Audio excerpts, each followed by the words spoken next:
नमस्कार मित्रों, आज हम लोग स्पोकन इंग्लिश के ऑनलाइन फ्री क्लासेस में ग्रामर में सेंटेंस को समझने का प्रयास करते हैं। देखिए, इंग्लिश बोलना, समझना, लिखना बहुत ही सरल है। इसके लिए हम लोग 5 कॉपी बनाते हैं, एक ग्रामर की रूल्स के लिए और ग्रामर की एक्सरसाइज के लिए, एक ट्रांसलेशन के रूल्स के लिए, एक ट्रांसलेशन के एक्सरसाइज के लिए और एक वर्ड्स मीनिंग की कॉपी बनाते हैं। ठीक है, अब सेंटेंस की परिभाषा समझते हैं। देखिए, sentence a group of words that makes complete sense is called sentence. शब्दों का वह समूह जो एक पूरा अर्थ देता है, जिससे पूरा अर्थ निकलता है, उसे हम वाक्य कहते हैं। For example, Pankaj is a doctor. Pankaj एक डॉक्टर है। ही इज नॉट कमिंग, वह नहीं आ रहा है। इज ही गोइंग, क्या वह जा रहा है। गो देयर, वहाँ जाओ, ये आदेशात्मक वाक्य। वाओ, कितना सुंदर मौसम है, हम देखेंगे तो कहेंगे wow. How beautiful rose is, कोई भी आपका फूल हमने देखा उसको, अरे बड़ा सुंदर, how beautiful this rose is. इसी तरह वाक्य 4 प्रकार के होते हैं। एक स्वीकारात्मक वाक्य, एक निगेटिव वाक्य, प्रश्नवाचक वाक्य, आदेशात्मक वाक्य और एक्सक्लेमेटोरी वाक्य, हृदय से जो भावनाएं निकलती हैं।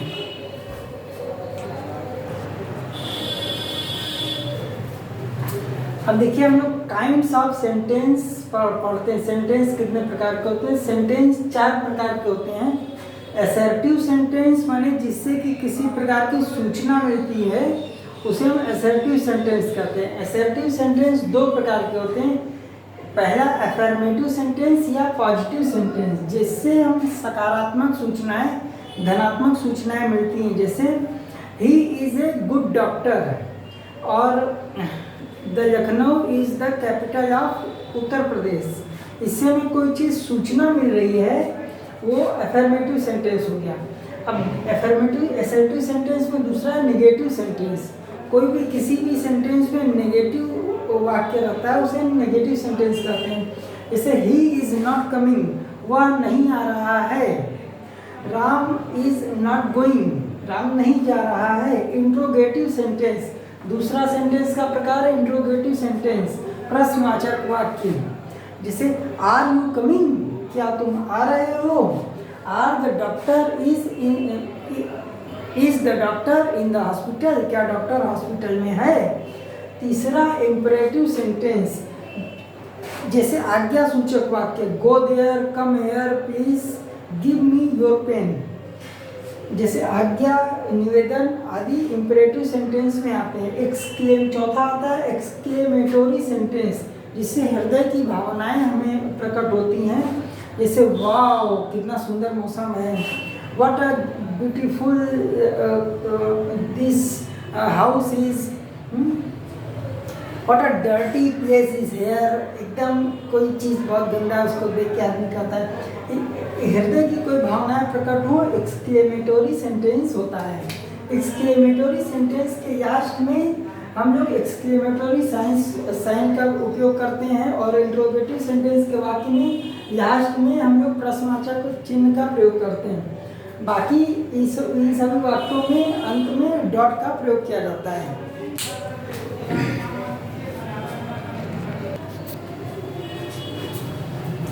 अब देखिए, हम लोग असर्टिव सेंटेंस में अफर्मेटिव सेंटेंस, पॉजिटिव सेंटेंस पढ़ते हैं। It is very hot today, देखिए आज बहुत गर्मी है। देखिए, कोई चीज़ धनात्मक सूचना मिल रही है। Ravi is a good player, Ravi अच्छा खिलाड़ी है। ही इज़ रीडिंग बुक्स, वह किताब पढ़ रहा है। Delhi is a very big city, Delhi एक बहुत बड़ा शहर है।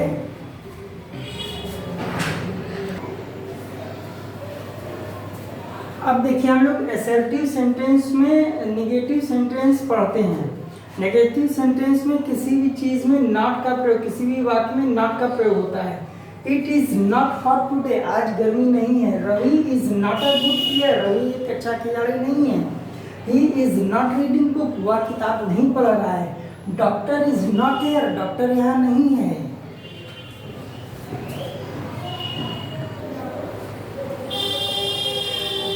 अब दूसरे प्रकार के वाक्य समझते हैं, प्रश्नवाचक वाक्य, इंट्रोगेटिव सेंटेंस। प्रश्नवाचक वाक्य दो प्रकार के होते हैं। Interrogative sentence has two kinds. पहला वे तरीके के प्रश्न जिनके उत्तर में यस या नो आता है, जैसे are you coming, yes. Is Ram going, yes. Is the doctor in the hospital, yes. Is Delhi is a beautiful city, yes. Like this. दूसरे वे प्रश्न होते हैं जिनके शुरू में कोई प्रश्नवाचक शब्द होता है, जैसे हु, व्हाट, विच, वेयर, हुम आदि। इनका कोई स्पेशल आंसर होता है, जैसे what is the day today, today is Monday, today is Tuesday, जो भी दिन रहेगा। Which doctor is working here, where is your pen, my pen is here. Whom is like this. Who are you, आप कौन हैं।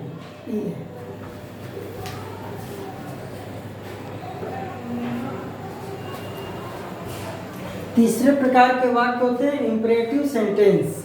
वे वाक्य जिनसे आज्ञा, निवेदन, विनय, सुझाव या कोई प्रस्ताव का प्रकार होना समझ में आता है, उन्हें इम्परेटिव सेंटेंस कहते हैं। जैसे हम किसी को आज्ञा दे रहे हैं, गो देयर, कम इन, क्लास में अंदर चले आओ, स्टैंड अप, खड़े हो जाओ, please give me a pen, मुझे एक पेन दो, please shut down the door, दरवाजे को बंद करो, प्लीज ओपन द डोर। इस तरीके के वाक्य को इम्परेटिव सेंटेंस कहते हैं।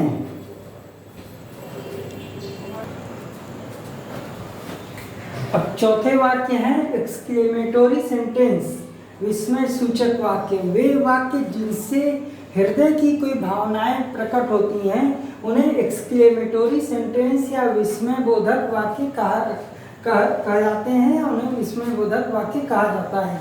जैसे वाओ, कितना सुंदर है, कितना अच्छा है। How beautiful the rose is, कोई फ्लावर हमने देखा, कोई गुलाब हमने देखा, वाओ कितना सुंदर फूल है। व्हाट एन आइडिया, किसी का आइडिया हमें बहुत पसंद आता है तो उसको कहते हैं what an idea. Oh no, no no this is not good, oh no, ऐसे लोग बोलते हैं ना। उसी तरह हृदय की जो भावनाएं होती हैं उनमें उनको एक्सक्लेमेटोरी सेंटेंस कहते हैं। इसके लास्ट में एक्सक्लेमेटोरी का चिन्ह बनता है। कोई भी वाक्य का प्रारंभ में कैपिटल लेटर से यूज किया जाता है। ओके, थैंक यू, जय हिंद।